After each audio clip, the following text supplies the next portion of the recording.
We are so up the shit creek, folks. The President of the United States doesn't know where his Vice President is. He is calling people in the media and saying that Vance is on a flight to Pakistan. Vance just pulled up in front of the White House. The President of the United States doesn't know where the man who's one heartbeat away from the presidency is, and he's saying he's on his way to Pakistan. Moreover, the people who have jobs that are supposed to hold power to account and verify, have been posting non-stop about how Vance is about to land in Islamabad in a couple of hours. Yes, these journalists are really comporting themselves very poorly. There is a limit to stenography. The President of the United States does not know where the Vice President is in such a critical time of war and peace and death and destruction and the crash of the world economy. And the journalists covering the White House are posting without verifying where the Vice President is. How can this even be possible? Just how? This is the state of affairs in America. My God, journalists all over the world are fighting to be able to tell the truth and are dying in droves. Israel has murdered hundreds of journalists. Not because the journalists were in the wrong place and there was a strike happening. They hunted them down and murdered them so that truth wouldn't come out. Those journalists reported until they were killed because they wanted to report the truth. They were true to their profession. There were journalists who were murdered in Lebanon. What the F is going on with American We know that they have talking points and we know the biases, but not to verify where your lead negotiator is before putting it out on X or whatever. Yes, journalists are dying. One of the horrors of Orban's Hungary was the muzzling of independent journalists and the complete takeover by Orban's oligarchs. One of the first acts of Magyar was to go on one of those controlled TV channels and tell them that their nonsense was over, that the spewing of nonsense, lies, and poison was over, and there will be independent journalism in Hungary. Like I said, the world over, journalists do everything possible at the risk of losing their lives, at putting their families' lives at risk to tell the truth.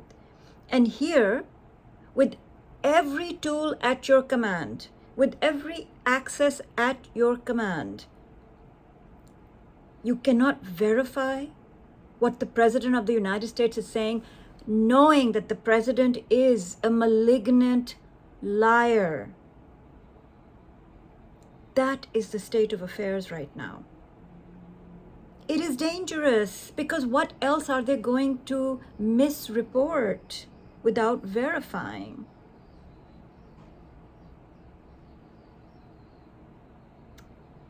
So yes, the Vice President of the United States is in Washington, D.C.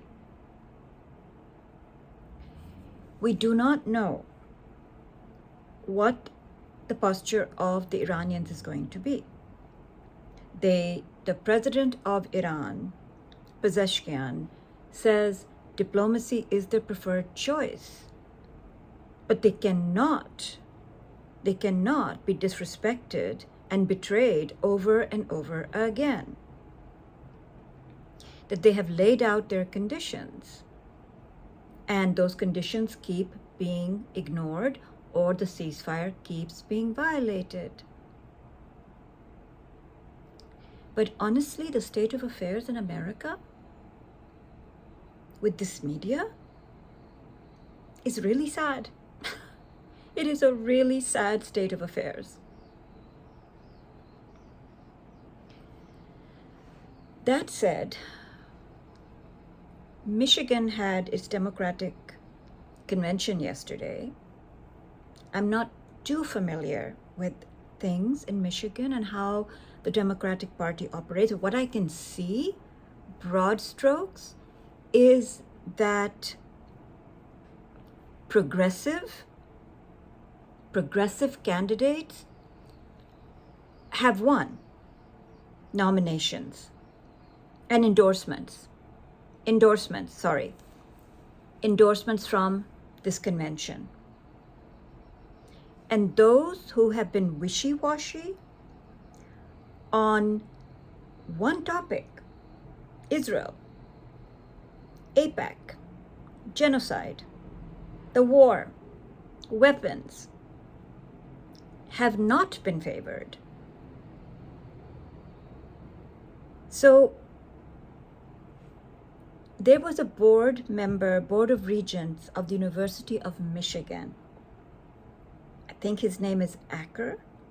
He had gone after students who were protesting the genocide in Gaza. He, along with the Attorney General of Michigan, Nessel, had gone after these students, and she actually filed felony charges against these students. They went that far. This is the Michigan Attorney General who is being hailed as an anti-Trump and the real, fighters and the women who were fighting in Michigan. This is what she did to the students. Well, the favored candidate for Attorney General now is a progressive. And this board member is out. And a progressive member, Amir Mekled, is in. He was also the attorney for those students who were being prosecuted for free speech. This is the state of affairs, but the progressives are winning everywhere. Everywhere. The more this kind of nonsense happens, the more the progressives grab the space. There is very little room for stenography, for being mealy-mouthed, for acting like the spokesperson for a foreign country, for not being willing to call out genocide, war crimes, crimes against humanity, even when it's happening in front of your eyes. Hypocrisy is not flying anymore.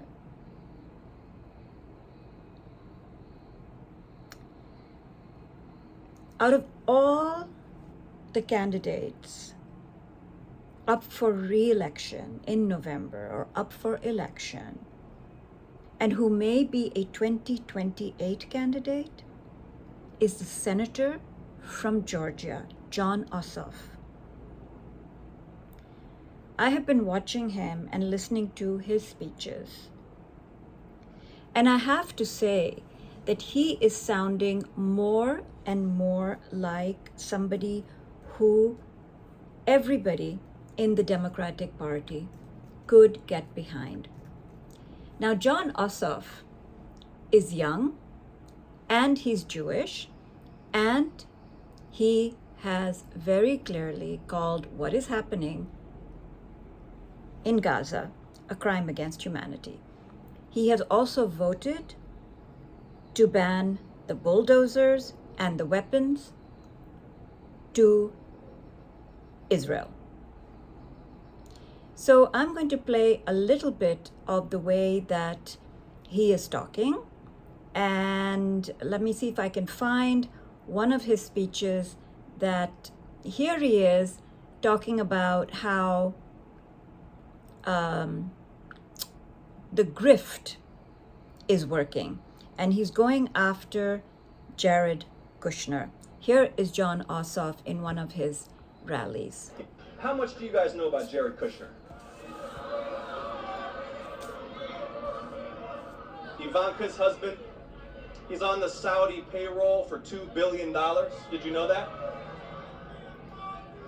And now he's leading American diplomacy in the Middle East, apparently while at the very same time asking princes and sheikhs across the Arab world to give him billions more.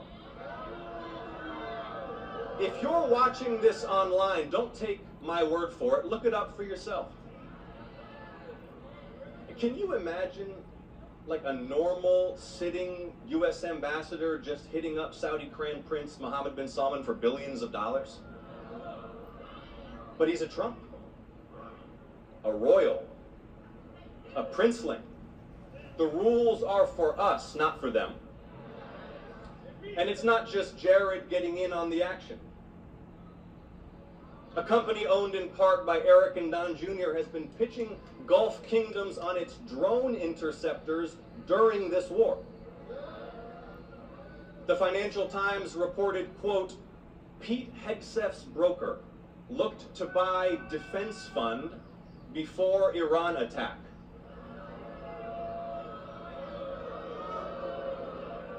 I tell you what, never before have we seen so little effort to hide so much corruption.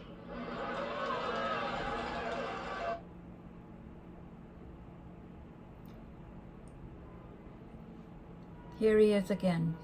2 weeks ago, quote, it's not possible, the president said, for us to take care of daycare, Medicaid, or Medicare. He said we can only afford to fund war. Then released a budget demanding $1.5 trillion for the Pentagon next year alone, paid for by ending utility assistance for families, canceling affordable housing programs, and cutting cancer research, all to fund a huge increase for the military-industrial complex.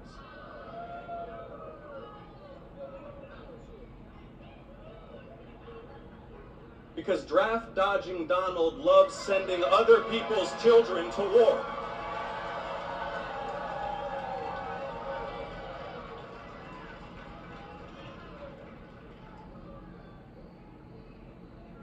Just 2 weeks into this war, the White House told us they'd need $200 billion to fund it.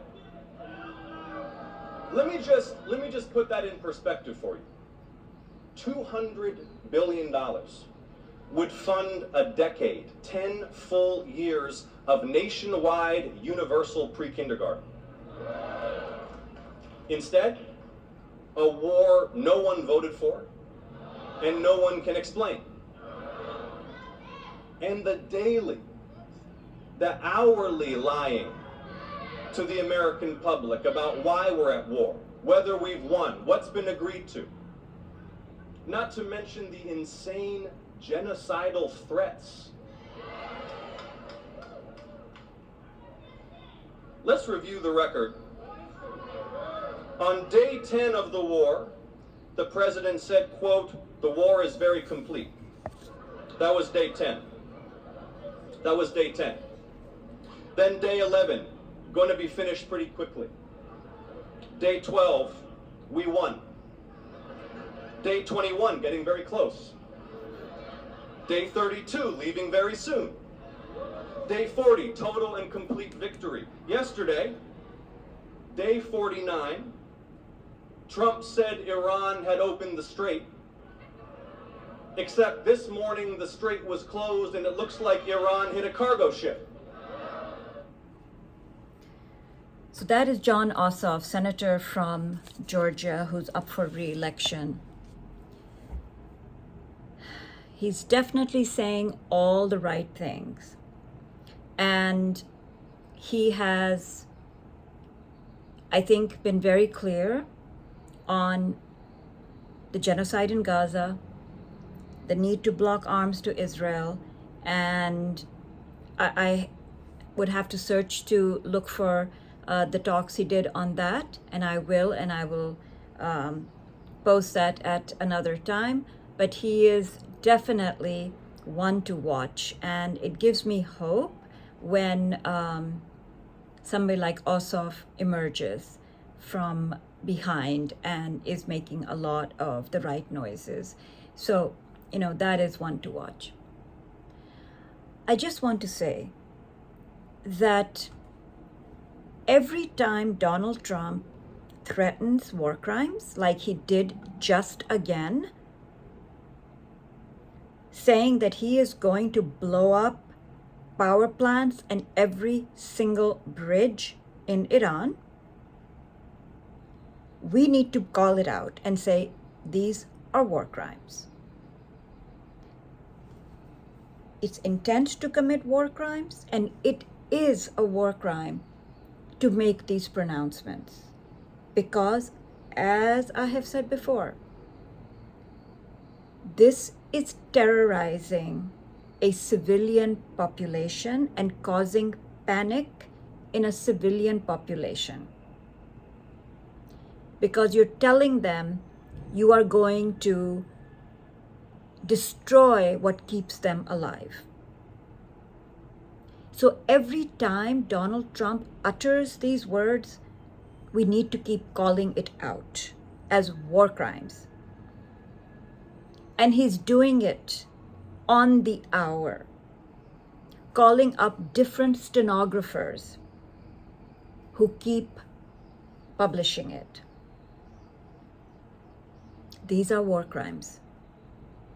He's terrorizing 93 million Iranian citizens, threatening to end their life.